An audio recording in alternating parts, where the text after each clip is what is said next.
Hi everyone, my name is Richard and I'm the founder and head instructor of the Stay Safe Initiative. And we are a community interest company set up with the sole purpose of educating and protecting young people. And I do the majority of my work working directly with young people in both primary and secondary school settings.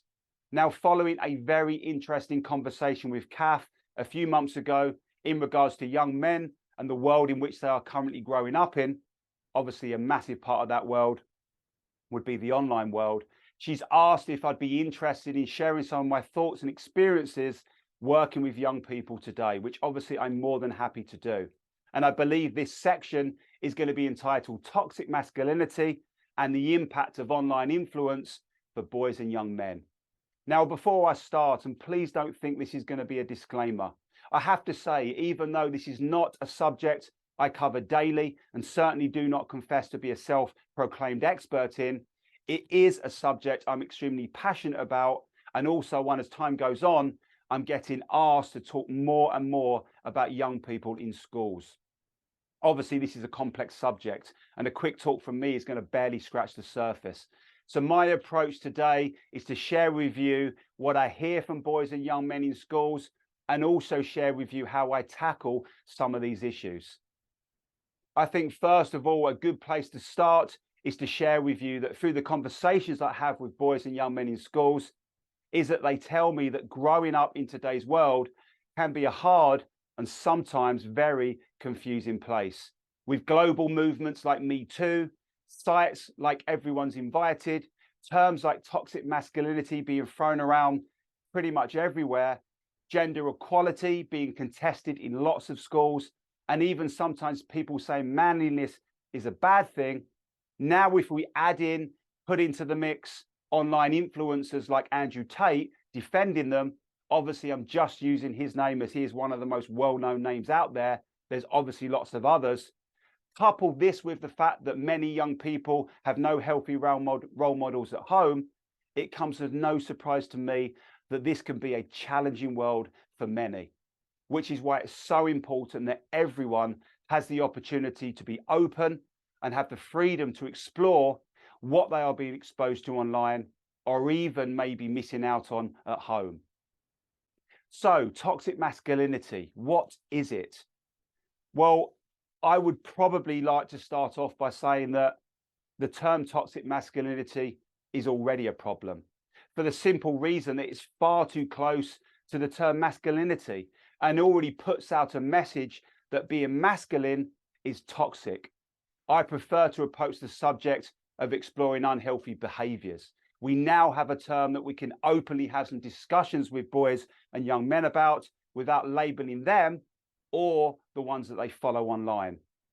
Just like my approach when working with young people in schools, looking at the subject of online safety or running an anti-bullying workshop, it always has to be around conversation. If we give children and young people the ability to share their own thoughts and views, now they can contribute in the conversation and start to not only understand these topics a little bit more, but also develop some well-needed critical thinking skills.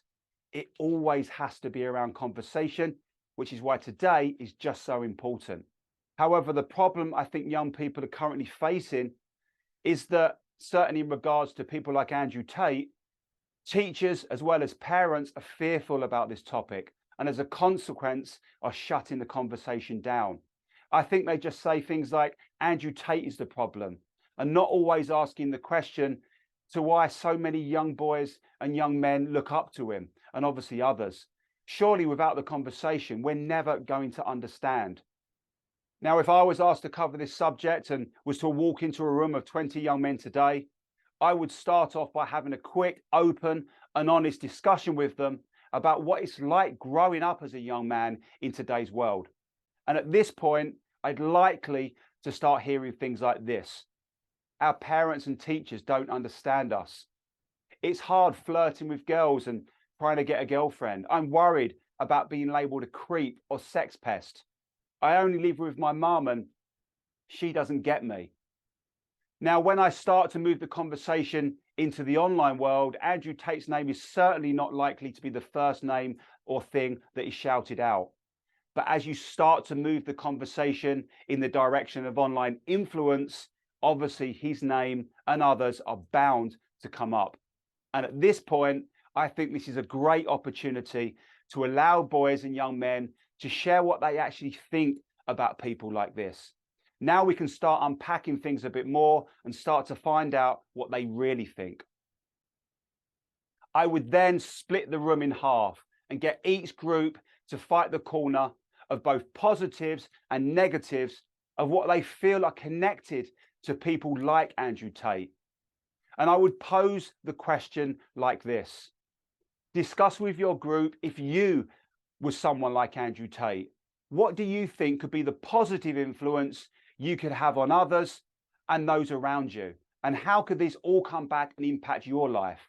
Pushing the narrative away from what do you think about someone like Andrew Tate and more about how would people respond to you if you was like someone like that? And obviously the same question to the other group, looking at the negatives. So after lots of discussion, I would probably start to hear things like this, looking at the positive sides in regards to how it could impact others.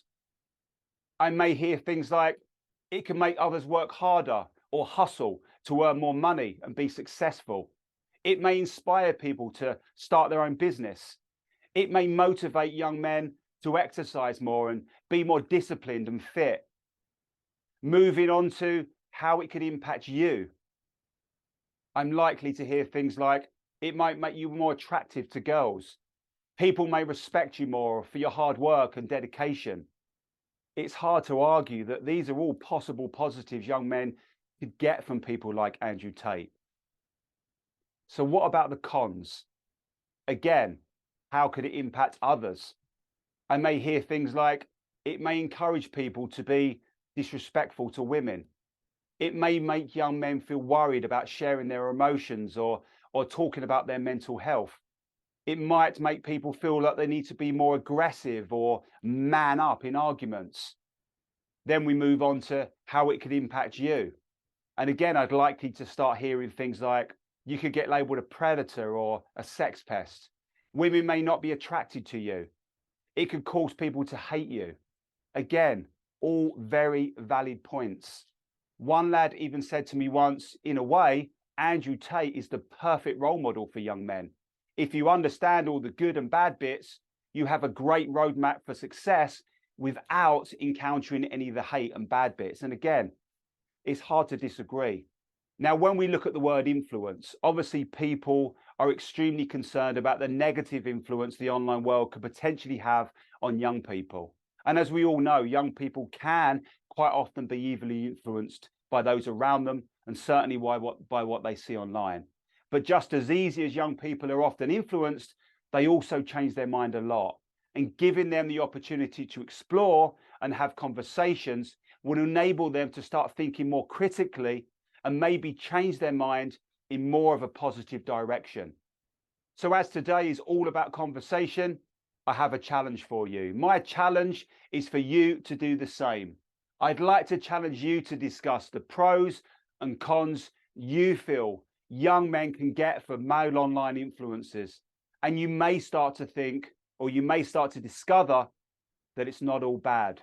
I would also encourage you to do the same with the children and young people that you work with as a great way of unpacking this subject through conversation and certainly not just shutting it down. Good luck, everyone. Thanks for taking the time to listen to me. I hope you all have a fantastic day.